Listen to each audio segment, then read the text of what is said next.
Olá, meus amigos, chegamos à 15ª edição do canal Zuca e Tuga, sejam bem-vindos, se inscrevam no canal, o canal exclusivo, não só no Brasil, em Portugal, mas no mundo todo, o único canal do YouTube que fala da mesma conexão do futebol português com o futebol brasileiro e vice-versa.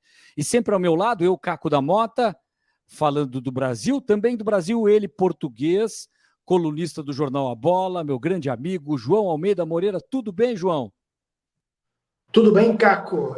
Mais uma semana cheia de jogos que passaram, outros que vêm aí, né? E já algumas definições, né? O Campeonato Brasileiro já começa a se aproximar de definições. Não sei qual é a sua opinião, mas eu acho que o Botafogo, depois dessa rodada, que ficou com 6 pontos de avanço, já tem já pode encomendar as faixas, como se diz lá em Portugal, não sei se aqui também se diz, encomendar as faixas, quer dizer, encomendar as faixas de campeão, porque já está muito próximo. Eu sei que em futebol nunca se pode dizer que uma coisa é definitiva, tendo em conta que é o Botafogo, menos ainda, né? Porque o Botafogo tem algumas botafogadas, com todo o respeito pelo clube e pela sua torcida, mas a própria torcida admite isso. Mas eu acho que este ano não escapa. A equipe é mais forte, mais sólida, mais consistente do que do ano passado. 6 pontos de avanço, com 18 em disputa. Eu acho que esse ano, com a licença do Palmeiras, que é sempre um time a ter muito em conta, ganhou os últimos 2 Brasileirões, eu acho que vai dar Botafogo. Você concorda, discorda? Concordo, até coloquei a pergunta aí, quem segura o Super Botafogo? Um super time não só no Brasileiro, né, João? Na Libertadores da América também, espetacular, voando o Botafogo. Um time com cara não só de técnico europeu, mas com cara de futebol europeu, uma intensidade, uma velocidade, contratações, até o John Textor falou algo, o dono do Botafogo, da SAF do Botafogo, que é uma realidade em outros países e no Brasil ainda embrionária, mas o Botafogo é a melhor SAF do Brasil, tanto que está tendo esses resultados todos. A gente pode questionar uma ou outra postura do John Textor, ele muitas vezes é meio torcedor, meio polêmico, enfim, mas ele sabe que o grande adversário dele, não só por estar no Rio de Janeiro, é o Flamengo, que para mim também é o grande clube hoje do futebol brasileiro de um outro modelo. Nós temos o modelo associativo, que é o Flamengo, um grande sucesso, com um elenco espetacular. Ainda assim, um time a ser batido quando acerta com o técnico Luiz Felipe, e acredito que, de certa forma, o Flamengo ainda é uma equipe perigosa no enfrentamento direto para o próprio Botafogo, para qualquer outra equipe. Mas o Botafogo está acima dos demais, existe uma prateleira única do Botafogo, o Palmeiras já caiu nesse aspecto. De outro técnico português, excelente, Abel Ferreira, para mim, desgastado com ele mesmo. Me parece que há um desgaste natural, como em tudo na vida, do Abel Ferreira, que tem que se reinventar no próprio clube com novos nomes também. Por isso que é difícil. O Botafogo ele foi num crescente, ele deu uma botafogada, mas dessa vez uma botafogada necessária para que aprendesse nesse processo, com John Textor e tudo que está acontecendo.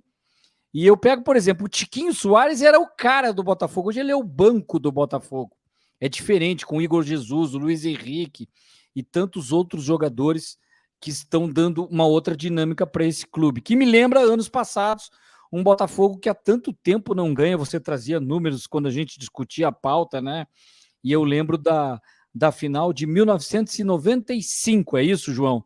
Aquela final no Pacaembu contra o Santos. Isso, vão ser, portanto, 5 mais 24, 29 anos de jejum quebrado, em princípio, esse ano. Vamos ver, né? Ainda faltam 6 rodadas, mas eu acho que eu estou com você.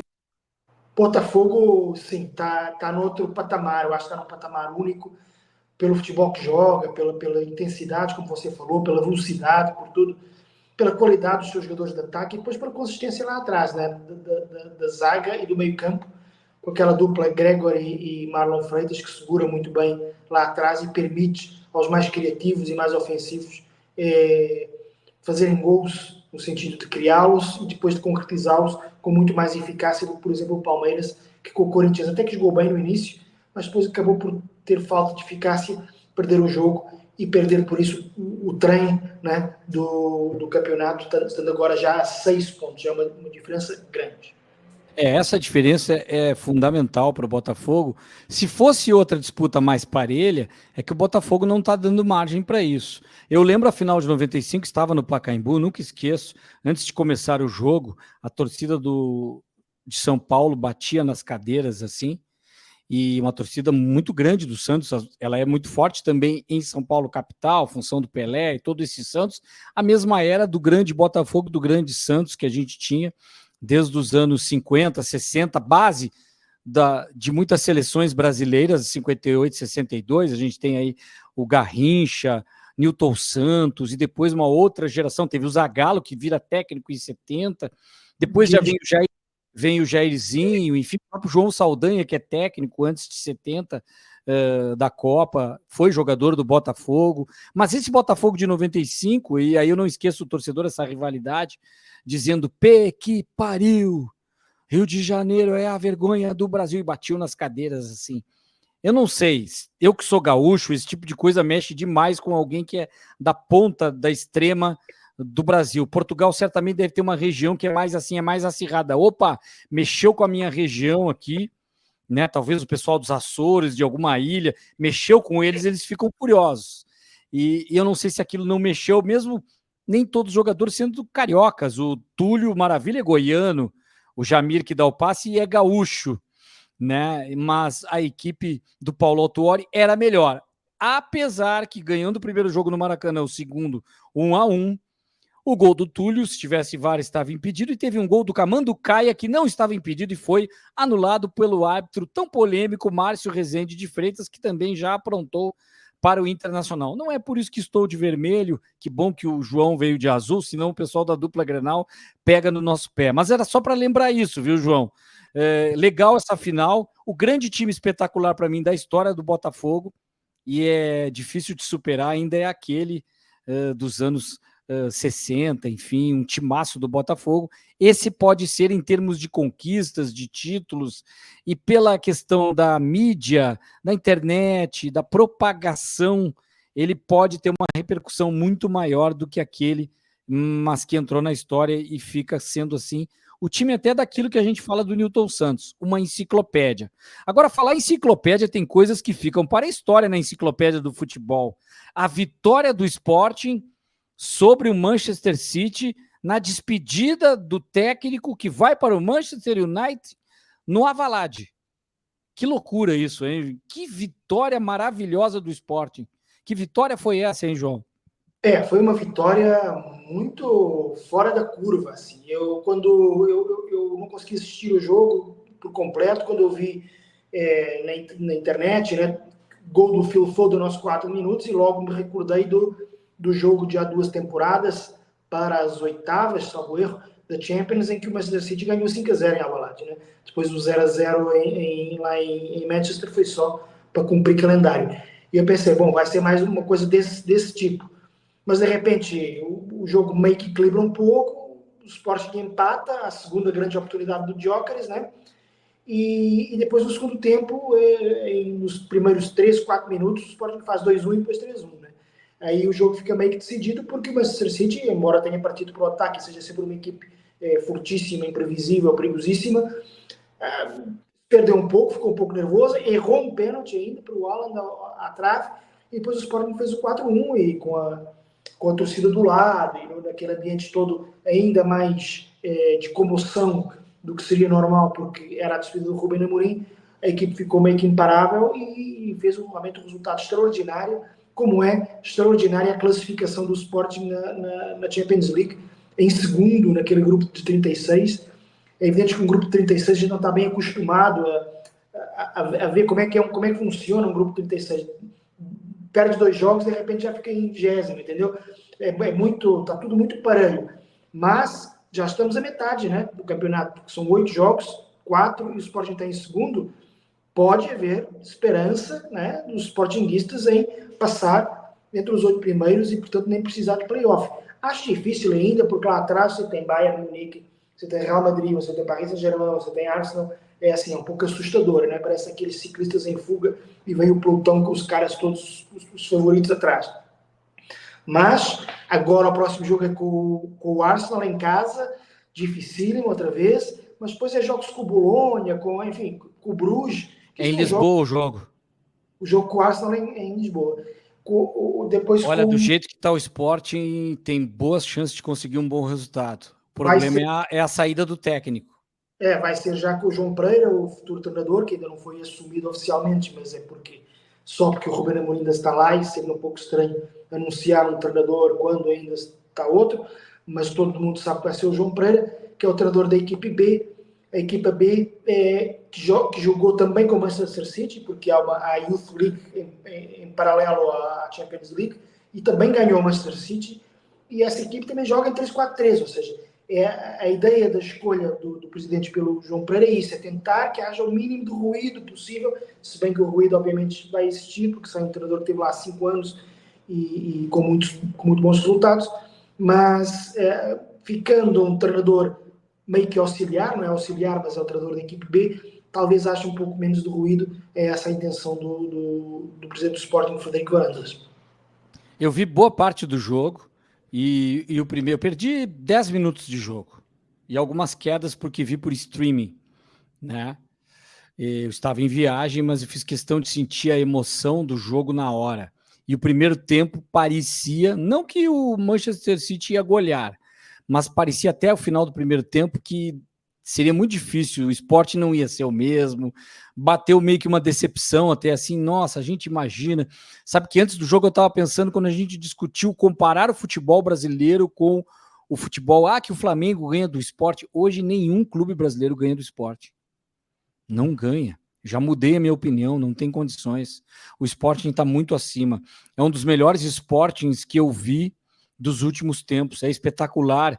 E muito do trabalho do técnico, que se olhar em elenco, começa a tirar do banco de reservas e alguns jogadores que vão saindo à medida que o Sporting tem o Gyökeres, por exemplo, daqui a pouco sai. Não consegue segurar jogador desse nível. Mas mesmo assim, com criatividade, o elenco maravilhoso. E o sueco, que é tão espetacular, ele tenta uma cavadinha para cima do Ederson e perde um gol, e eu disse, senti o peso do jogo, não vai dar certo. Vejam que é criando uma expectativa. E não é que no segundo tempo ele ainda tem o gol, né? Mas no segundo tempo ele bate 2 pênaltis muito precisos. E tem um pênalti para o Haaland, que para mim não foi pênalti. Foi meio... E ele bateu mal por cima. E depois o Franco Israel cresce no jogo porque o City vem com tudo e o segundo tempo é avassalador no início e aí o City sentiu. O Manchester City sentiu ali naquele momento do jogo e o Sporting com a sua torcida tomou conta da partida e aí eu já não via mais a não ser na questão do pênalti. Tentar buscar pelo menos o 3-2 e aí podia, de certa forma, reverter a questão mental, porque o Pepe Guardiola aparecia com cara de derrotado já no jogo de tudo que aconteceu. Ele previu, ele conhece futebol mais do que muitos, mais do que o Ruben Amorim. O Ruben Amorim sabe disso. Tá aprendendo ainda com o Pepe Guardiola muitas coisas. Mas demonstrou que foi um cartão de visitas para o futebol da Inglaterra espetacular. Cheguei ganhando do grande rival do Manchester United. É uma coisa impressionante como o mundo prega peças, e o Ruben Amorim falou isso, né? Isso estava escrito, isso tinha que acontecer. Algo tão maravilhoso aconteceria. E achei bonito o que ele disse. Gostei da festa da torcida aqui hoje, mas o dia mais importante para mim foi o dia que nós tomamos aquela goleada que você citava e a torcida nos aplaudiu. Ali eu vi que a torcida estava do nosso lado. E é um grande torcedor, ele agradeceu e foi uma despedida sensacional. Não sei se vai mandar na Europa, mas é um dos protagonistas do esporte. Agora na América, eu quero te perguntar depois sobre a América. Quem pode mandar na América? Quem pode mandar na América, em termos de clube eu não sei, mas em termos de cidade, eu acho que a capital da América pode ser Belo Horizonte, né? Porque você tem o Atlético Mineiro na final da Libertadores e tem o Cruzeiro na final da Copa Sul-Americana. Imagina que ganhou os dois, né? Eu, por acaso, até apostar, eu apostaria nos rivais, tanto no Botafogo como no Racing. Mas aposta só, palpite. Mas pode perfeitamente ser os dois clubes mineiros, né? Ganhar as duas competições e fazer de BH a capital da América do Sul, com dois clubes que nessa temporada, né, nunca se revelaram assim os melhores, né, mas aos poucos foram copeiros, né, como se diz aqui no Brasil, foram copeiros, foram ganhando e de repente estão na final e de repente Belo Horizonte pode ter pela primeira vez na história da cidade dois clubes vencendo as duas principais competições continentais. Mas atenção, que o adversário do Cruzeiro, o Racing, você viu o jogo do Racing, inclusive comentou, né? Não é uma equipe fácil, né? Como uma equipe argentina. Contra o Barracas ganhou com uma certa facilidade, não fez muita força. Mas não tinha o Juan Quinteiro, que estava ali de óculos, assim, um óculos como o meu, não óculos escuros, né? Aí eu vi que ele, pelo que vi, ele é míope também. Uhum. Ele aperta os olhos assim para enxergar o jogo, ele tem dificuldade de enxergar longe. Mas quando joga futebol, enxerga demais o Corinthians que o diga, né? Eu gosto demais do Quinteiro, ele não jogou, e vejo que é um confronto mais equilibrado, por mais que o Racing do Gustavo Costa seja um time de muita intensidade com a sua torcida. Vai ter torcida no Paraguai, mas não é a mesma coisa que jogar em casa, ir de volta também em jogo único.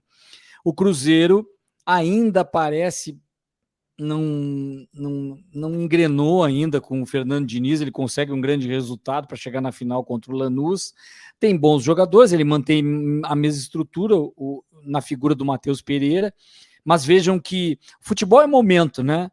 E às vezes no momento que você não está bem, você cai de uma competição. Nem é na Sul-Americana. Eu digo que se o Flamengo tivesse hoje como está, era um dos favoritos para a Libertadores da América nesse momento. Se o Internacional estivesse jogando a Libertadores agora, com o Roger Machado do jeito que está jogando, ou a Sul-Americana, seria páreo muito duro para os adversários, com jogos ida e volta, joga muito bem, são 13 jogos de invencibilidade. Digo até mais, não sei se é a equipe no momento que mais está jogando. Só que não tem esse confronto com o Botafogo, a gente tem que ver isso. Mas jogou de igual para igual para o Flamengo, poderia ter perdido e buscou um gol no final, me refiro ao Inter. Mas os mineiros, João, o Cruzeiro corre um risco maior, mas tem boas possibilidades.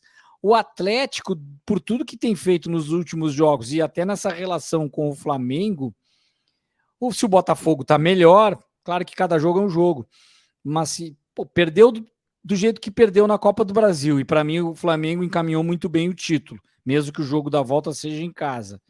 Ainda acredito que está mais próximo até em termos de futebol de ter buscado, estaria mais próximo na Copa do Brasil, mas agora a Libertadores o jogo é difícil, só que é jogo único, o Hulk joga muito bem, volta o Daverson que não pode jogar na Copa do Brasil, e aí é outra coisa, né? Tanto que quando tem o Allan Kardec como centroavante, ele chega a fazer um gol. Sem um centroavante, o Hulk de centroavante, atacando, com a Arana jogando mais à frente, o próprio Scarpa sumiu do jogo, não foi um Atlético tão forte assim. Mas é uma equipe que o Botafogo tem que tomar cuidado em jogo único. Se é aquele jogo que o Hulk resolve jogar tudo que sabe ou tá num dia inspirado naqueles 90 minutos, aí pode fazer a diferença. É um jogo assim que eu digo 60-40, até um pouco mais, 65-35 para o Botafogo vencer, se eu fosse colocar um percentual assim. Já o outro é quase 50-50, 55 Cruzeiro, 45 o Racing. E dependendo com a bola rolando, eu posso mudar de ideia na hora já. É mais equilibrado. Mas é importante o Botafogo ir ganhando esse avanço no Brasileirão, né, para se concentrar mais depois na Libertadores. Porque no Brasileirão são 6 pontos, como a gente falou, 6 pontos de vantagem, com apenas 6 jornadas para se realizar. Jornadas, né? 6 jornadas ou rodadas? Eu falo jornadas. A gente depois pode falar sobre isso mais tarde no programa lá na. Jornada me lembra o saque do vôlei do Bernard, dos anos 80, do vôlei brasileiro, maravilhoso, medalha de prata em Los Angeles. O Bernard tinha o Jornada nas Estrelas, um saque. O pessoal bota no Google aí, que é mais novo, coloca, vai ver o saque mais maravilhoso que o vôlei nunca mais mostrou, que o Bernard fazia. Tem o Viagem ao Fundo do Mar, que é aquela que todo mundo hoje faz, joga a bola para cima e bate, que foi inventado pelo Renan, diga-se de passagem. Quem inventou Viagem ao Fundo do Mar foi o Renan, e quem deu nome a ele foi o William, que usou mais. Mas o primeiro a dar esse saque foi o Renan. Só um parêntese que eu me lembrei. O nosso canal ele é multicultural, multiesportivo, né, João? Vira e mexe, a gente tem uma conexão, não está proibido falar de outras coisas aqui. Exatamente. Falamos da América do Sul, falamos da Europa, e agora podemos falar um pouquinho da Ásia, né? Onde o Neymar tem estado em foco, como sempre, né? Nem sempre por bons motivos, nos últimos anos, muito menos por bons motivos, muito mais por maus motivos. Agora, a questão das lesões, né? Parece um jogador de cristal, né? Qualquer pedaço da perna, aquilo quebra, e agora só volta em 2025. Então, imagina, se havia a controvérsia, não controvérsia, mas havia a dúvida se o Dorival não convocaria já ou não. Bom, se mesmo que tivesse convocado, desconvocaria, né? Porque ele teria que sair do time. E em paralelo, né, às lesões musculares, vem a notícia de que o Al Hilal estaria disposto a negociá-lo, porque realmente dá mais despesa do que lucro esportivo, né? Tem um salário incrível e tem mercado, não sei bem qual mercado, se fala de muitos lugares, se fala dos Estados Unidos, inclusive é de voltar para perto do Messi, para o Inter Miami, se fala em regressar à Europa eventualmente, mas eu presumo que na Europa só regressasse para um clube grande, não para um clube de tabela, e clubes grandes também não sei se estão dispostos a arriscar o Neymar, e por isso também ganha mais força a hipótese de voltar ao Brasil, principalmente ao Santos, é quem se tem falado mais, né? Seria ter um destino mais ou menos óbvio. O Santos está praticamente na Série A do próximo ano, embora, claro, que Flamengo e Palmeiras e outros desses clubes com mais poder aquisitivo pudessem sempre se intrometer. O Palmeiras, até porque é um clube que ele gosta também, o Neymar já falou que em criança, antes do Santos, era palmeirense, e o Flamengo é sempre aquela coisa, o jogador que vem de fora, esse grande craque, gosta sempre de passar pelo Flamengo, né? Como o Romário passou, depois do Barcelona, o Ronaldinho Gaúcho passou, depois do Milan, e agora talvez, quem sabe, o Neymar. Mas parece que o Santos é quem está mais próximo de garantir o Neymar, embora, claro, que nesse momento seja do Al Hilal, e tudo isso não passa de especulação. Tomara que ele encontre, na verdade, essa chuteira de cristal, né? Uma coisa meio mágica, assim. Esse sapatinho de cristal que transforme ele de novo no grande jogador sem lesão, que blinde essa questão. Mas esse tipo de lesão é que foi um pouquinho mais, a lesão muscular foi um pouco mais do que é previsível quando se volta de uma ruptura de ligamento. Eu já tive essa experiência, mas não sou atleta, enfim. Mas até hoje, como não sou atleta, a perna tem uma musculatura mais fraca, ela é mais fina. Se eu fosse atleta, certamente estaria com elas duas iguais, porque o tratamento que fariam comigo seria de primeira linha e eu teria ela retornado ao mesmo padrão que a perna direita, foi na perna esquerda. E então é normal que aconteça esse tipo de lesão novamente. Mas eu tenho aqui, João, um levantamento, foi feito até pelo Transfer Market, que faz mercado, mas também outros tipos de números. Ele chega a 39 lesões na carreira.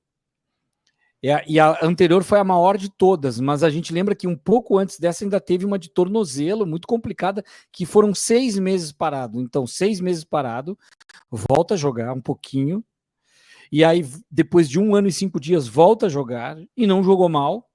Ele não tem problemas de adaptação técnica, porque ele tem muita qualidade. Foi pouco tempo, mas poucos toques na bola, tu já vê que tem um clipe dele desse último jogo, ele já dá chapéu nos caras, tudo bem que é futebol da Arábia.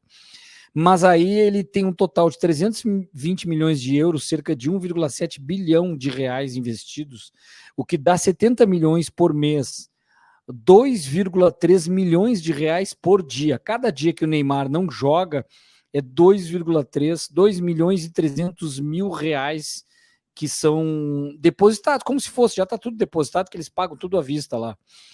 Mas é dinheiro que vai debitando do investimento que o Al Hilal fez, tudo bem para marketing, enfim. Eu vejo assim, ó, Estados Unidos, ele tem que jogar, ele tem que ir para o mercado onde ele vai ser titular. Nos Estados Unidos ele será, mas eu não sei se a competitividade dos Estados Unidos é importante.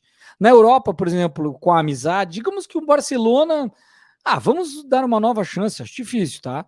Para o Neymar, mas ele vai aceitar ficar no banco em vários jogos, ele vai ser banco com a intensidade que tá, ele não vai jogar todos, né? Pela lesão também. Então eu vejo que o Santos realmente seria uma grande notícia se ele voltasse para o Santos, desde que os amigos, a atmosfera santista, porque a gente sempre sabe, né? Todas as férias que tinha o Neymar, ele voava para Santos, para o litoral catarinense, fez cruzeiro com o nome dele. É muita festa, né? Eu não sou contra jogador ter festa, mas do jeito que está, na maneira que está a carreira, ficar tão próximo dos amigos e da balada, desse tipo de coisa, eu vejo como um pouco temerário. Agora, se ele tiver disciplina, cuidado físico, ter entendido o recado, que às vezes é até quase divino isso para mim, João. Aproveita a última oportunidade que tem da carreira, se estiver no Santos, desfruta disso com a torcida, que será algo bonito, muito bonito de se ver, e joga que nem Ronaldinho Gaúcho jogou no Atlético Mineiro e volta para a seleção brasileira e vai para a Copa. É isso que eu penso.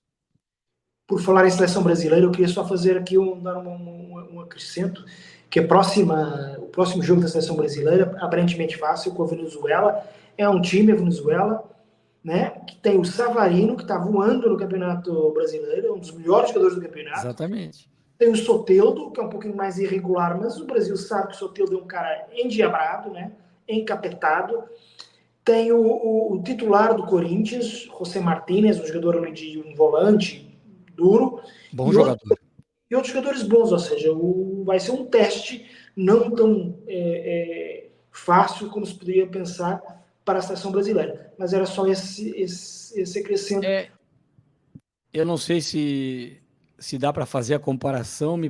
Eu acredito que essa Venezuela, ela não ganhou a Copa América, não, calma.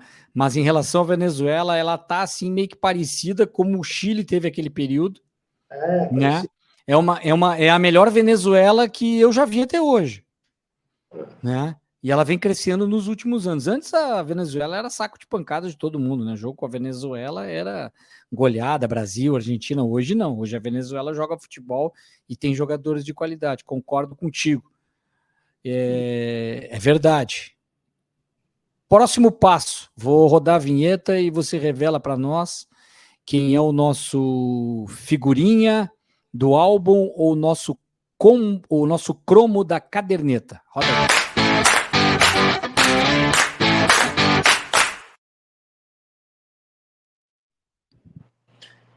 Caco, como a gente falou no início, o Botafogo não é campeão desde 1995.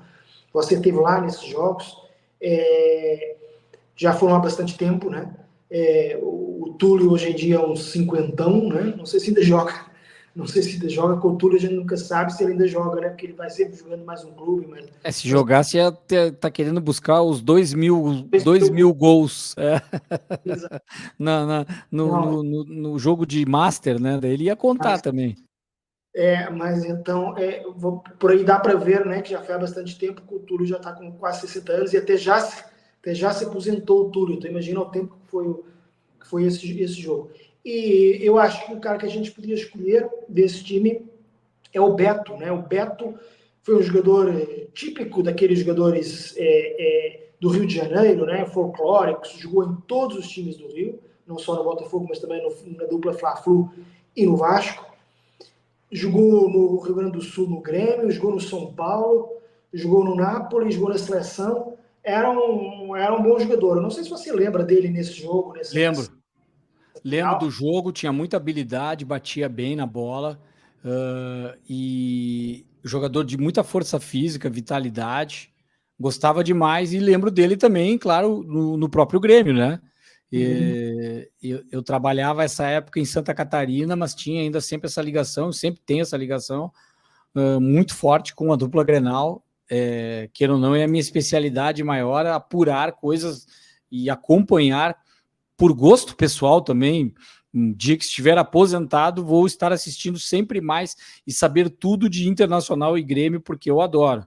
Eu vou tentar botar uma imagem dele aqui, vamos ver se eu consigo, porque daí o pessoal vai lembrar, às vezes o semblante do jogador, a imagem do jogador a gente lembra. Mas eu gostava demais, jogador muito bom, aquele legítimo camisa 10. Camisa 10, meia armador, meia ponta de lança, que também preparava arco e flecha, como diz o Tite, né?